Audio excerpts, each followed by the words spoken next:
ప్రతి అక్షరం ప్రజల పక్షం. HR9 న్యూస్ టీవీకి స్వాగతం, సుస్వాగతం.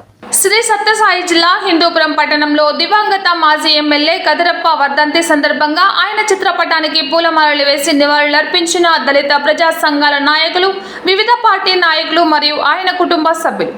ఈ సందర్భంగా పలువురు ఆయన సేవలను కొనియాడుతూ పట్టణంలో దివంగత మాజీ ఎమ్మెల్యే కదిరప్ప గారి విగ్రహ ఏర్పాటు చేయాలని ప్రభుత్వాన్ని కోరుతున్నట్లు తెలియజేశారు. ఈ కార్యక్రమంలో ఉమర్ ఫారూక్ ఖాన్, టీడీపీ నాయకులు మోదా శివ, బీఎస్పీ నాయకులు ఇందివర్, హనుమంత్, సుబ్బరాయుడు, నారాయణ, హరి తదితరులు పాల్గొన్నారు. దండప్ప గారి కదిరప్ప గారి స్పందన దినంగా అదే సభను మేము ఈ గెస్ట్ హౌస్లో ఏర్పాటు చేసుకున్నాము. ఈ సందర్భంగా మేము కొన్ని ముఖ్య విషయాలు, ఆయనకు సంబంధించిన విషయాలు, ఆయన చేసిన సేవలు హిందూపూర్కి విషయాలు మీడియాకు వెల్లడించాలనుకున్నాము. మిత్రులారా, దండప్ప గారి కదిరప్ప గారు 1942 నుంచి ఫ్రీడమ్ స్ట్రగుల్లో పాల్గొన్నాడు. ఆయన సమకాలీనులుగా మన కల్లూరు సుబ్బారావు గారు, అలాగే కొంతమంది మన హిందూపూర్ ప్రముఖులు కూడా ఉన్నారు. ఆ కాలంలో వాళ్ళతో పాటు ఆయన జర్నీ చేయడం జరిగింది. వాళ్ళతో పాటు కలిసి ప్రయాణం చేస్తూ చాలా మూమెంట్స్లో, ఆ కాలంలో జరిగిన మూమెంట్స్ అన్నింటిలో కూడా అతను కీలక పాత్ర, అంటే మన హిందూపూర్కి సంబంధించి కీలక పాత్ర పోషించడం కూడా జరిగింది. దండప్ప గారి కదిరప్ప గారు పేద ప్రజల కోసము భూ పంపిణీ కార్యక్రమం చేశారు. లేబర్ యూనియన్ ఏర్పాటు చేసి దానికి అధ్యక్షుడిగా ఉంటూ సుమారుగా 110 ఎకరాల పైన భూమిని కేవలము పేదవాళ్లకు పంచడం జరిగింది. అలాగే టీచర్స్ వర్ధంతిని స్మరించుకొని ఈ సమావేశం ఏర్పాటు చేయడం జరిగింది. అలాగే దొడ్డప్ప గారి కదిరప్ప గారు హిందూపురంలో స్వతంత్ర సమరయోధులుగా, అలాగే స్వతంత్ర ఉద్యమంలో ఎంతో ఎంతో పార్టిసిపేట్ చేసి ఆయన జైలు పాలు కావడం జరిగింది. అలాగే హిందూపురంలో 1942 నుంచి 52 వరకు ఎమ్మెల్యేగా కూడా పనిచేయడం జరిగింది. అలాగే ఆయన యొక్క పోరాటాలు, స్వతంత్ర ఉద్యమంలో పాల్గొని జైలు పాలయ్యి ప్రముఖ స్వతంత్ర సంవేదకుడు కూడా ఆయన యొక్క కీర్తిని కూడా మనం అందరూ కూడా స్మరించుకోవాలి. అలాగే ఆయన లేబర్ యూనియన్ సొసైటీగా ప్రెసిడెంట్గా ఉండి వందల ఎకరాల భూమిని కూడా భూ పంపిణీ చేసి పేదలకు పంపిణీ చేసి పేదల యొక్క అభ్యున్నతి కోసం కూడా పాటుపడడం కూడా జరిగిందని రికార్డులు కూడా చెప్తున్నాయి.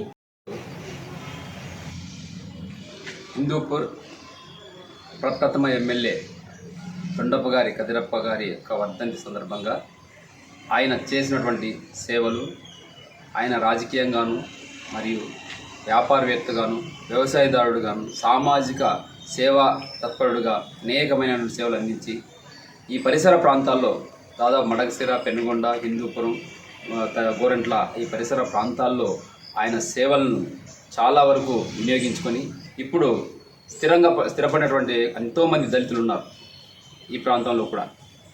ఆయన ఇదే హిందూపురం ప్రప్రథమ కౌన్సిలర్గా 4 సార్లు ఎన్నికై, అలాగే అనేకమైన సేవలు అందిస్తూ ఈ హిందూపూర్ పురవాసులు అయినటువంటి దళితులకు ఒక్కొక్కరి 5 ఎకరాల చొప్పున భూ పంపిణీ చేసి అనేకమైనటువంటి సేవా కార్యక్రమాలతో పాటు ఆయన ఈ ప్రాంతానికి అందించిన సేవలను గుర్తించుకొని ఎంతోమంది స్వతంత్ర సమరయోధులకి విగ్రహాలు ఏర్పాటు చేశారు. ఇంత గొప్ప ఘన చరిత్ర కలిగినటువంటి యొక్క నాయకుడు, ప్రప్రథమ దళిత సమరయోధుడు, స్వతంత్ర సమరయోధుడు అయినటువంటి కదిరప్ప గారికి విగ్రహాన్ని ఏర్పాటు చేయాలని బహుజన సమాజ్ పార్టీ ద్వారా డిమాండ్ చేస్తాం. జై భీమ్, జై భారత్, జై బీఎస్పీ.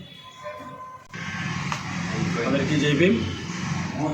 ఈరోజు హిందూపురానికి సంబంధించినటువంటి ఒక దళిత నాయకుడు, మొట్టమొదటి ఎమ్మెల్యేగా ఎన్నికని అనేక సేవా కార్యక్రమాలు చేసినటువంటి దొండప్ప గారి కదిరప్ప వారి యొక్క వర్ధంతి కార్యక్రమాన్ని వాళ్ళ మనుమరైనటువంటి ఇందివర్ ఈరోజు జరిపించడం అనేది జరిగింది. మరి ఈయన గురించి చాలా విషయాలు ఈరోజు ఈ విషయాల్లో తెలిసినాయి. మొట్టమొదటిగా మరి వాళ్ళ కుటుంబ సభ్యులు వాళ్ళకి సహకారంతో దొండప్ప గారి కదిరప్ప యొక్క విగ్రహాన్ని అంబేద్కర్ నగర్లో వాళ్ళ యొక్క స్థలంలోనే ఏర్పాటు చేయాలని దళిత సంఘ నాయకులు, మరి అనేక పార్టీలో పనిచేసేటువంటి లీడర్స్ ఈరోజు చర్చించడం అనేది జరిగింది.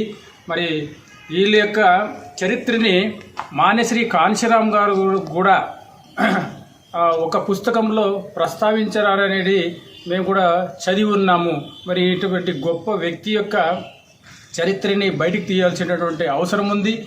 మరి ఆయన విగ్రహాన్ని హిందూపురంలో నెలకొల్పాల్సినటువంటి ఒక అవసరం ఉంది. కాబట్టి మరి విగ్రహాన్ని ఏర్పాటు చేయడానికి వాళ్ళ కుటుంబ సభ్యులతో అన్ని రకాలుగా దళిత సంఘాలు మరి వివిధ పార్టీల్లో పనిచేస్తున్నటువంటి లీడర్స్ అంతా ఈరోజు సమావేశంలో పాల్గొని ఒక చర్చగా తీసుకొని కార్యరూపం దాల్చడానికి మాట్లాడడం అనేది జరిగింది. కాబట్టి మరి ఆ మహోన్నతమైనటువంటి వ్యక్తి విగ్రహానికి మా వంతుగా సహాయ సహకారాలు అందిస్తామని తెలియజేస్తున్నాము. జై భీమ్, జై భారత్.